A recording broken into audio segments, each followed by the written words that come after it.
नमस्कार। आप जानते हैं पिछली वीडियो में हमने देखा था कि जो इकोनॉमिक इनइक्वालिटी होती है, आर्थिक असमानता, वो क्या होती है, उस पे काफ़ी लंबी हम लोगों ने चर्चा किया था। वो वीडियो कल अपलोड किया था। आज की इस वीडियो में हम देखेंगे कि जो हमारे इकोनॉमिस्ट्स हैं वो इकोनॉमिक इनइक्वालिटी यानी आर्थिक असमानता को कम करने के क्या-क्या तरीके बताते हैं। और ये सालों से कहते आ रहे हैं सरकार से कि भैया सरकार इस पे ध्यान दो, जिससे जो निचले तबके के लोग हैं उनका जीवन भी अच्छा हो सके। लेकिन उनके दिमाग में घुसता नहीं है। किसके दिमाग में? जो सरकारें हैं। तो फिर भी हम इस वीडियो में उपाय देख लेते हैं। पहला तरीका है progressive tax system. Progressive tax system का मतलब होता है जैसे जैसे आपकी आय बढ़ती जाए वैसे वैसे टैक्स का रेट भी बढ़ता जाए। इससे जो ज़्यादा पैसे कमाएगा वो ज़्यादा सरकार को पैसा देगा और फिर सरकार आम जनता के लिए खर्च करेगी, जो निचले तबके के लोग हैं या सभी के लिए, ठीक है, ताकि सुविधाएं उनको उपलब्ध कराई जा सके। क्या सरकार भारत में प्रोग्रेसिव टैक्सेशन सिस्टम है? तो हाँ, बिल्कुल है। इनकम टैक्स पे यही प्रोग्रेसिव टैक्सेशन सिस्टम होता है। अमीर लोग से ज़्यादा पैसे वसूल करती है टैक्स के रूप में सरकार, गरीब लोगों से कम। लेकिन क्या उसका यूज़ सरकार सही से करती है? उत्तर होगा नहीं। प्रोग्रेसिव टैक्स सिस्टम सरकार लगाती तो है अमीरों पर, लेकिन उनको इतना बड़ा ऑफर देती है टैक्स बचाने का, आप अंदाज़ा भी नहीं लगा सकते। हिंडनबर्ग की रिपोर्ट आती है तो सरकार मुंह चुप्पी साध लेती है, पता नहीं क्यों, जबकि उसे खुलकर सामने आना चाहिए, अपनी जो कमियां उसको एक्सेप्ट करके आगे फिर से जो समावेशी विकास है उसको फिर से करना चाहिए। उसमें कौन सी दिक्कत है? लेकिन ये सरकार से नहीं होता है, पता नहीं क्यों होता है, कौन सी मानसिकता बिठा के रखा है अपने में। दूसरा है investment in education and training. आज भी गांव के सेक्टर में चले जाइए, मुझे जब भी हम गांव जाते हैं तो एक टंकी बनी मिलती है, छोटी सी टूटी फूटी रोड बनी मिल जाती है, लेकिन स्कूल्स और जो हॉस्पिटल्स हैं बिल्कुल वैसे ही घटिया पटिया पड़े हुए हैं, कोई भी सुविधा नहीं है उसमें। इन सब चीज़ों पर भाई ध्यान देना होगा। सरकारें भारत की क्या कर रही हैं, चाहे वो राज्य सरकार हो, यूपी की हो, कर्नाटका की हो, महाराष्ट्र की हो या केंद्र सरकार है, मुँह क्यों ताक रही है भाई? इस पर ध्यान दे, ना जाने कब करेगी। और ये जो इकोनॉमिस्ट्स हैं ना, ये जितनी भी चीज़ें हैं सालों से रिकमेंड करते आ रहे हैं कि भैया इस पे ध्यान दो, इस पे ध्यान दो, ना जाने क्या कर रहे हैं। अगला है improvement in health care services. अभी हमने आपसे बात कही थी, हेल्थ केयर सिस्टम इतना बर्बाद है भारत में, और इसका खामियाजा भुगतता कौन है? हम जैसे लोग।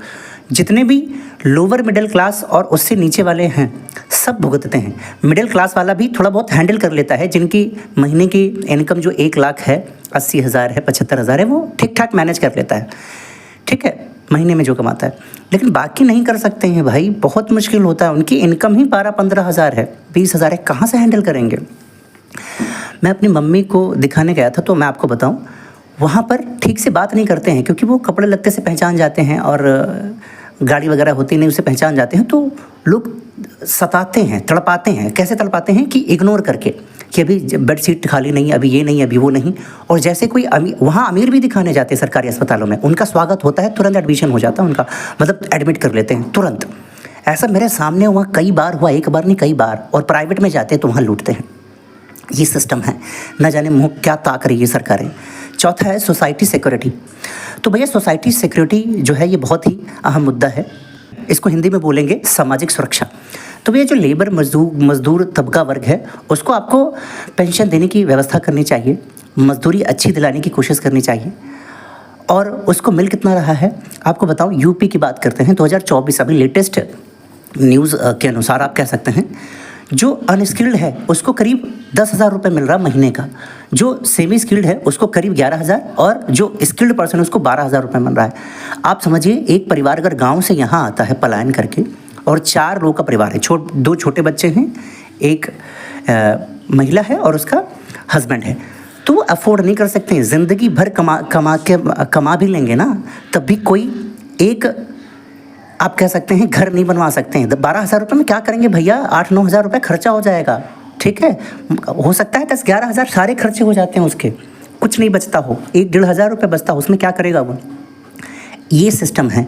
अगर हम कुछ और राज्यों की बात करें, जैसे महाराष्ट्र, दिल्ली, वहाँ पर ठीक ठाक है सैलरी जो उनकी होती है, सेमी स्किल्ड अनस्किल्ड की, लेकिन वो महंगाई के हिसाब से है। वहाँ पर महंगाई भी थोड़ी सी ज़्यादा है, और आप कह सकते हैं इंफ्रास्ट्रक्चर थोड़ा सा डेवलप है, तो इसलिए ऐसा हो सकता है। बाकी हर राज्य की हालत ख़राब है। महाराष्ट्र, दिल्ली, आप ये मत समझिए कि वहाँ ज़्यादा पैसा है तो बहुत कुछ हो जाएगा, कमा लेंगे, कुछ नहीं बचा ला पाओगे, ठीक है। ऐसा आपको लगता है कि आप बचा लोगे, जब परिवार के साथ रहने जाओगे ना हालत ख़राब हो जाएगी। पांचवा है लेबर मार्केट पॉलिसीज़। तो लेबर मार्केट पॉलिसीज़ में सुधार करना होगा। ये जो मजदूर काम कर रहे हैं ना, इनके लिए कुछ आपको करना होगा।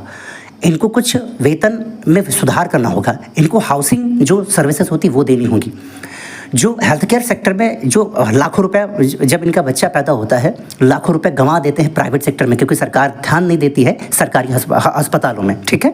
तो मजबूरन इनको जाना पड़ता है और इनको बेचारों को ये तर्क या विवेकशीलता या नहीं होती कि इन सब की जिम्मेदार केवल सरकार है, क्योंकि सरकार हमें बचा सकती थी, हमारी सेविंग कर सकती थी। ये नहीं समझ पाते हैं और ये सब की गलती किसकी है? सरकार की है, क्योंकि वही ये सब नहीं कर रही है। अगला है 6 affordable housing plan. Housing plan तो आप जानते हैं कितने अच्छे हमारे वहाँ आते हैं। हाउसिंग प्लान इतने अच्छे आते हैं कि 2014-15 से शुरू होता है, 2000 ईस्वी से शुरू होता है, ठीक है। अभी तक गरीब हैं कई सारे, लाखों करोड़ों लोग ऐसे हैं जिनके पास अपना घर नहीं है। करोड़ों लोग ऐसे हैं आसपास में किराए पर रहते हैं बेचारे। आप समझ पा रहे हैं क्या हो रहा है? आय उनकी बढ़ नहीं रही है, बहुत सारी अच्छी पॉलिसीज़ आ नहीं रही हैं, तो कहाँ से इनकी इनकम होगी, कहाँ से सेविंग होगी, कहाँ से पैसे भैया कहाँ से लेंगे मकान मिनिमम आज के समय में नॉर्मल एरिया में बनवाने में करीब 10 लाख रुपए का खर्च आता है और वो कमा कर रहे हैं 10,000 और बचता कितना है? 2,000। आप जोड़ लीजिए, एक साल में 24,000 हो गया। कितने साल लग जाएंगे? बुढ़ापे तक भी नहीं खरीद पाएंगे। इमरजेंसी बीच में कहीं कोई बीमार हो गया, उसमें लाखों रुपए खर्चा हो गया, ले वो सेविंग है, क्या करेगा वो? इस विषय में आपको सोचना चाहिए। 7वां फाइनेंशियल इंक्लूजन। गांव में आज जाइए, हम लोग शहर में रहते तो वाह वाह बड़ा अच्छा सब लगता है, सारी साइबर कैफ़े की सुविधा है, मार्केट की सुविधा है, कुछ भी है बस खरीद लाओ, आसपास की दुकानें हैं। गांव में जाइए भाई साहब, लाखों करोड़ों लोग, करोड़ों लाखों नहीं करोड़ों लोग ऐसे हैं जिनको आप कहते हैं बैंक के बारे में ABCD नहीं मालूम है, क्योंकि वहाँ बैंकिंग सिस्टम है ही नहीं। विकास सरकार करना ही नहीं चाहती, ना जाने क्या हो रहा है इस देश में। जब फाइनेंशियल सिस्टम वहाँ पर नहीं है, बैंकिंग सिस्टम नहीं है, तो सेविंग्स नहीं होगी।